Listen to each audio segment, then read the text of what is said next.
Sekarang banyak pesantren-pesantren bagus. Pesantren bagus sudah melimpah. Bahkan pesantren yang mengajarkan matematikanya unggul, fisikanya bagus, Qur'annya sampai hatam, sampai hafal Qur'an, nahunya, sorofnya, balaghahnya, ilmu arudnya, ada banyak. Itu kebanggaan Pak, Bu. Jangan tertipu oleh urusan-urusan dunia. Kadang-kadang banyak orang mengatakan, nah pesantren itu nggak ada harapan ke depannya. Ya pesantren paling cuma bisa ceramah. Ya Anda juga paling cuma bisa ngumpulin duit setelah itu meninggal. Dan kita buktikan di hadapan Allah Subhanahu wa taala kalau sudah meninggalkan sama statusnya. Ya. Dan silahkan cek. Demi Allah saya katakan tidak ada ulama yang pensiun. Tidak ada ustadz yang pensiun, saya belum pernah dengar. Maaf Pak, saya kira sampai di situ saya ceramah, saya pensiun. Gak ada. Silahkan cek. Jadi ketika Anda mendekatkan diri kepada Allah, menyiapkan anak-anak Anda, masukkan ke pesantren, biarkan dia menghafal Quran. Ingat ya, ingat yang mau saya sampaikan ini. Orang-orang yang mengejar akhirat, itu mustahil ketinggalan dunia. Bahkan dunianya dilimpahkan oleh Allah lebih daripada orang-orang mendapatkannya. Lebih daripada orang-orang biasa yang mendapatkannya. Dan dulu orang-orang kita dulu, walaupun ada yang mau dimasukkan ke sekolah umum, itu syarat pertamanya, tetap dia harus menghafal Quran dulu dan menyempurnakan sholatnya. Karena itu orang-orang yang pakar di bidang-bidang umum bahkan itu diketahui pada hafal Quran Pak, Bu. Dan cepat begitu hafal Quran, semua cabang ilmu yang lain terbuka dengan mudah. Silahkan Anda lihat ulama-ulama dulu. Ya, Bapak Ibu kalau mengaji ada kitab Bidayatul Mujtahid. Ya, Bidayatul Mujtahid fi Nihayatil Muqtasid karangan Ibnu Rusdi. Ini kitab Bidayatul Mujtahid yang berbicara tentang fikih muqaran, perbandingan pendapat para ulama tentang hukum-hukum sesuatu. Siapa yang nulis? Yang nulis dokter Pak. Dokter Muslim. Dokter penghafal Quran. Dokter ngapalin hadis. Belajar kedokteran. Pakar di bidangnya. Itu dokter bedah Pak. Pakar di bidangnya. Dokter bedah nulis kitab fikih. Anda bayangkan. Jadi kalau sudah hafal Quran, sudah paham hadis, mau dibawa kemanapun gampang. Ibnu Sina misalnya. Itu kan penghafal Quran, 7 tahun hafal Quran, menghafal hadis.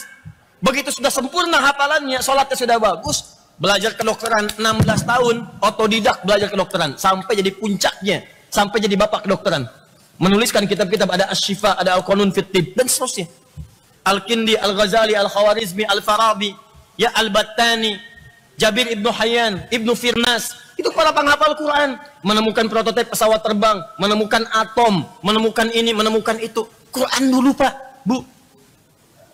Jadi jangan, tidak ada aibnya anak Anda silahkan sekolah. Jadi ahli fisika yang hafal Quran, ahli kimia yang hafal Quran, ahli biologi yang hafal Quran, kan indah.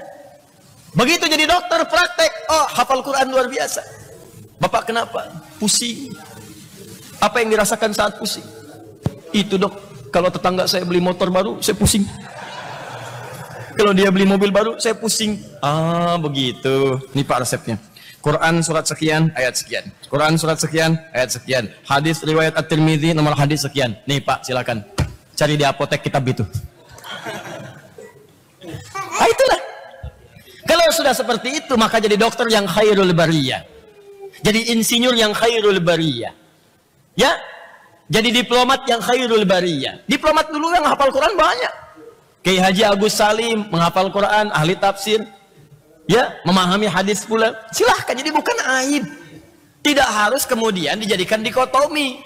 Orang-orang menghafal Quran cuma pesantren aja, SMA tidak. Tidak. Sekarang ya saya kasih tahu. Saya baru dari Sydney dan Melbourne beberapa waktu yang lalu. Sekarang di Melbourne, bahkan di Sydney, itu sekolah Islam kalau nggak ada hafalan Qurannya, nggak laku Pak. Nggak laku. Sekarang ada hafalan Quran. Ini ketinggalan gitu kalau kita nggak mulai lagi. Ini kelihatan nih, ya, kelihatan tanda-tandanya nih. Orang-orang Islam ingin kembali kepada nilai-nilai yang baik yang pernah diraih oleh orang-orang yang telah dulu. Ayo, jadi itu disiapkan anak antum dan jangan takut Pak. Demi Allah saya katakan, jangan takut. Orang-orang yang menyiapkan anaknya untuk dekat dengan Allah, bahkan langsung ada keterangan dalam Al-Quran, rizkinya langsung Allah jamin. Bukan orang tuanya yang capek menyiapkannya. Rizkinya di awal aja penuh kesungguhan. Kadang-kadang tega nggak ya dimasukin pesantren? Bukan tega nggak tega, dekatkan dengan Allah. Mau dekat nggak? Siapin. Kalau sudah seperti itu, jangan takut Pak, demi Allah, jangan takut. Buka Quran surah 3 ayat 37. Ya, Imran Hannah punya anak. Saat dalam kandungan sudah diniatkan anak saya yang satu ini, saya siapkan jadi anak yang sangat dekat dengan Allah. Ya. Idz qalat imra'atu Imran, "Rabbi inni nadhartu laka ma fi batni muharrara fataqabbal minni." Quran surah 3 ayat 35, paling kiri pertengahan. Ketika istrinya Imran, Hannah, bernazar sejak dia dalam keadaan mengandung, kata istrinya Imran, "Ya Allah, saya niatkan anak saya yang satu ini, ya Allah, saya siapkan untuk mengabdi kepadamu saja." Maksudnya mendekat kepada Allah. Saya ingin anak saya dekat denganmu, ya Allah, saya siapkan. Begitu keluar ayat 36 lahiran, falamma wada'at saqalat rabbi inni wada'tuha untha. Begitu lahir yang lahir perempuan, ya Allah, saya pengennya laki-laki kalau lahir perempuan. Kata Allah, wallahu a'lamu bima wada'at ya Hannah. Allah lebih tahu keistimewaan perempuan dibandingkan laki-laki. Laki-laki punya keistimewaan, perempuan pun punya keistimewaan. Ya. Jadi ini statement dalam Al-Qur'an, anak itu prerogatifnya Allah. Kadang-kadang pengen laki-laki keluar perempuan, pengen perempuan lahir laki-laki, pengen cepat jadi lambat, pengen lambat jadi cepat, ya. Jadi cuma keturunan. Tapi kata Allah, di balik itu semua ada nilai-nilai kebaikan yang saya tetapkan untuk kehidupan keluarga engkau. Cuma pesannya bagi kita, jangankan laki-laki, perempuan pun kalau mau disiapkan dekat dengan Allah bisa. Silahkan cek sahabiah, ulama-ulama perempuan. Sayyidah Aisyah sepeninggal Nabi, beliau mengajar, ahli hadis, ahli Quran, menerangkan makna-makna hadis. Sayyidah Aisyah. Silakan, Bu. Maaf ya, ulama itu jangan dibatasi oleh laki-laki saja. Perempuan juga boleh, silakan. Sekarang ahli fikih di Indonesia yang pakar fikih perbandingan agama perempuan. Namanya Profesor Dr. Khuzaimah Tahidoyangbo, alumni Al-Azhar. Yang saat di Al-Azhar sampai doktor itu cuma 3 tempat dikenali oleh beliau, 3 tempat saja. 1 kampus, 2 asramanya, 3 pasar. Buat belanja, buat balik. Selama tinggal di sana nggak pernah kenal piramid, nggak pernah kenal sphinx dan sebagainya. Dapat jodohnya ahli usul fikih, alumni Saudi, ketemu persis di situ. Ya, ada Ustazah Faiza Ali Shibromalisi, ahli tafsir, perempuan, orang Betawi. Ya, suaminya pakar tajwid, Dr. Sayuti. Ya, Allah yarham meninggal dunia. Ya, ada lagi Profesor Nabila. Ya, Nabila Lubis, ahli bahasa, perempuan. Anaknya perempuan, Profesor Amani Lubis. Ya, Profesor Amani sekarang rektor UIN Jakarta. Ya, adiknya itu yang ketua FPI sekarang, Ustaz Sobri Lubis, itu adiknya tuh. Itu anaknya Ustazah Nabila, perempuan, Bu. Ya, ada dulu Profesor Tuti Alawiyah, Allah yarham. Ya, Profesor Zakia Darajat, ya. Itu perempuan, boleh silahkan. Bukankah Maryam perempuan? Begitu lahir diberi nama dengan Maryam, apa yang terjadi? Perhatikan nih. Ibu menyiapkan anaknya dekat dengan Allah. Kalau ingin dekat dengan Allah, siapkan cari orang-orang baik yang bisa membimbing. Makanya Imran dengan Hannah sepakat yang paling soleh, yang bisa mendekatkan anak saya dengan Allah cuma Zakaria.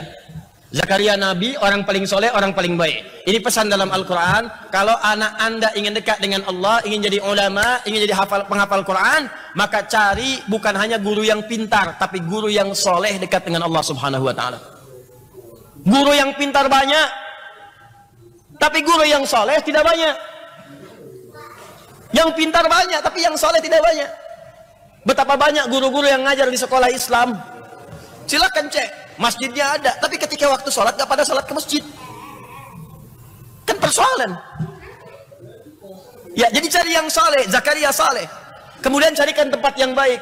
Ya, konteksnya dalam Al-Quran disebutkan mihrab. Contoh, mihrab itu tempat khusus yang mendekatkan seseorang dengan Allah. Kalau konteksnya sekarang sekolah. Cari sekolah-sekolah yang mendekatkan anak anda dengan Allah. Di situ dia belajar Qurannya, hadisnya, sholatnya, fisika dia belajar, matematika belajar, biologi belajar, macam-macam belajar. Silahkan. Banyak pesantren. Saya dulu di pesantren, Pak, Bu. Kalau ditanya, Ustadz sekolah di mana dulu? Saya bilang pesantren 59. Masuk jam 5, keluar jam 9 malam. Ya, kadang-kadang udah pakai seragam, jam 2 udah mandi, keluar siap-siap. Jam 5 masuk kelas pakai seragam, pakai sepatu. Kalau pakai sendal gak bisa masuk keluar. Belajar apa? Ada yang fisika, matematika, biologi, ada yang nahwu, ada yang sorof, ada yang balaghah. 6 tahun Anda bayangkan. Masuk jam 5, keluar jam 9. Ya paling jelek-jelek jadinya ya seperti ini. Ya sekurang-kurangnya gitu kan. Ya. Pasti ada yang didapatkan. Ya banyak pesantren-pesantren bagus sekarang. Silahkan cek. Ada yang di Bogor, ada yang di Garut, ada yang di Bandung, ada yang di Bekasi. Ya ada yang di Kalimantan, ada yang di Sulawesi. Silahkan. Dapatkan itu semua. Nah, kalau Anda sudah siapkan tempatnya ada, gurunya ada, maka apa yang terjadi? Perhatikan ayat 37-nya. Ayat 37-nya saya lambatkan. Fataqabbalaha rabbuha. biqabulin hasanin wa ambataha nabatan hasana. Karena Imran dengan Hannah berikhtiar untuk anaknya supaya jadi alimah, dekat dengan Allah, dicari guru yang baik, dicari tempat yang baik, maka diterimalah oleh Allah ikhtiar kedua orang tua itu. Begitu diterima ikhtiarnya, wa ambataha nabatan hasana, maka Allah merawat anak itu sampai dengan dia tumbuh. Jadi Allah mencukupkan semuanya untuk kebutuhan anak itu.